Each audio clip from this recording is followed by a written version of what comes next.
And we started with the FA Cup investigation. There was a pitch inspection. There was a good chance the pitch was too frozen and the game was off. And then I heard that the FA were actually investigating, and they called the game off actually before the referee could or did. What would you call it? As an unregistered player, which makes them ineligible to play in the FA Cup. That was the issue that they wanted to look at. They had an investigation. They published the result of that yesterday. And mercifully for us, they've looked at the circumstances around it and said, look, these are not their words, but it's more of a technical infraction than something else. They haven't kicked us out of the competition. They've said that we have to replay the game with Scarborough, which is it's a good outcome for the club. Absolutely. It's interesting, isn't it, that it was such a late call. I mean, some of your supporters were making their way up the M6. In fact, some of them actually heard me talking about it on the radio, which made them turn around and come back on that Friday night. So why did it take so long for them to realise that there was a problem? Have they come to you and explained, that game was weeks ago? No, you know what? I think there was a little bit of shared responsibility possibly in this. That's not in the finding, but as a club, we were thinking kind of the same thing. I'm not going to blame the FA for that at all, because it's our job primarily to get, to do it right. But it was a late call.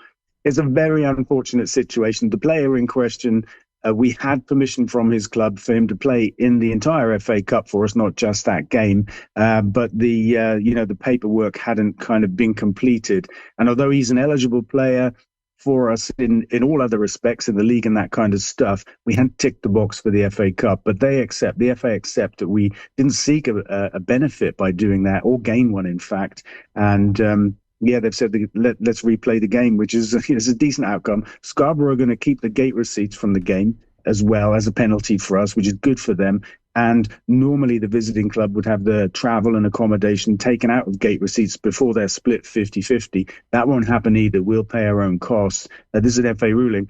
So it's good for Scarborough in those two respects, and they get another shot at FA Cup glory. So I don't think it's been a bad outcome all round, unless, some people made the way all the way up to Blackpool ahead of the game on Saturday.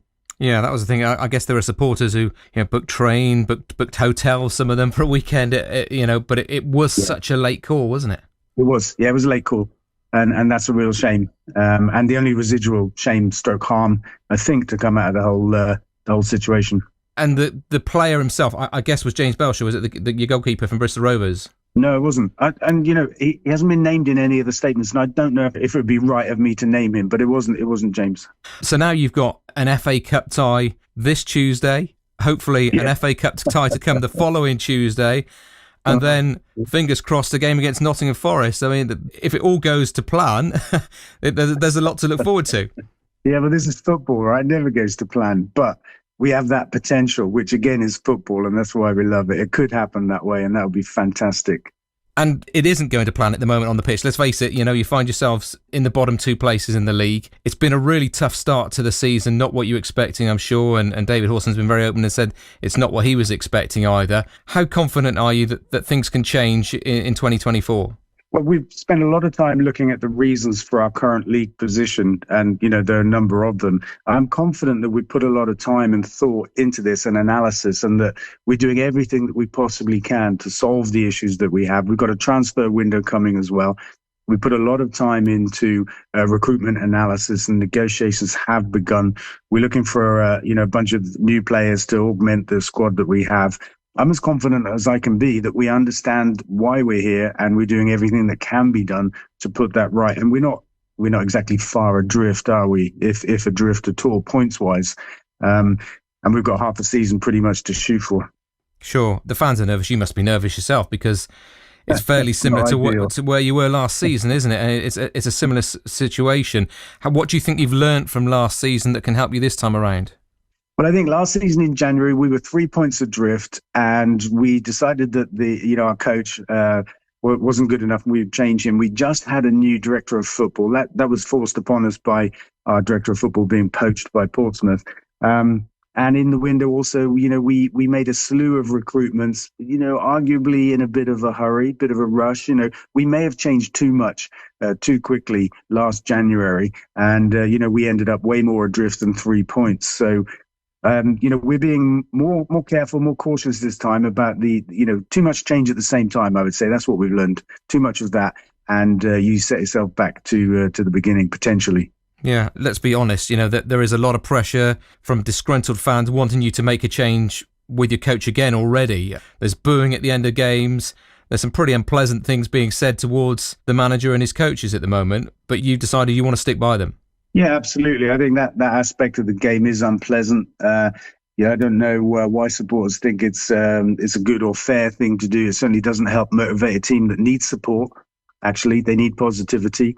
And the team is not just the players, it is the staff as well. We've got to get behind them and help them do their job. That's certainly how I approach it, and that's what we're doing. And of course, you've not been helped by injuries either. Their injuries have just come thick and fast to some pretty key players. Those that have been given an opportunity whilst those players have been injured haven't impressed the head coach.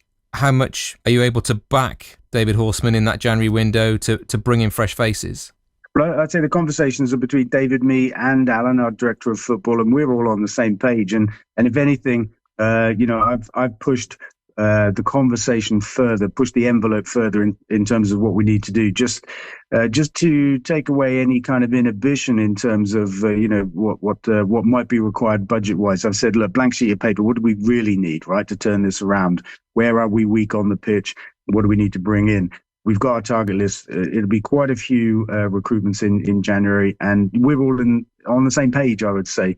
And the injuries, yes, oh my God, we've had a plague of injuries. And has kept 6 or 7 of what otherwise may have been starting players off the pitch at any one time. And that's been a big factor. And we're looking very closely at that, at the training regimes, post-match and post-training recovery regimes, nutrition, that kind of stuff, physios. Something's not right. It's not been like this for us before. And we think we've got an exceptional list of injuries compared to any team in the top 4 flights.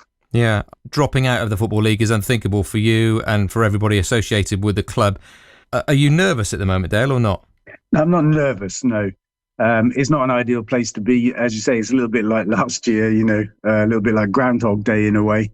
But I'm determined not to let it happen. And it all starts, of course, this weekend with Hollywood-backed Wrexham coming to the new lawn. How much are you looking forward to that? Well, I think that'll be pretty cool, It'll be a bit of fun, won't it? There'll be a big crowd and a lot of attention on the game. Yeah. What could I say? Is Ryan Reynolds in the box with you? I have no idea. But if he is in the box, it won't be with me because I'll be in Spain. I've got a previous booking. I'm just somewhere else doing something else. So I'm going to miss the game. Who's going to keep you up to date with what's going on? Well, I can actually watch it. We have the facility to do that. I could watch it live on the internet. Well, have a nice weekend. Let's hope it's a successful one on the pitch as well as off it. Thank you very much for joining us. Yeah, thanks, Steve.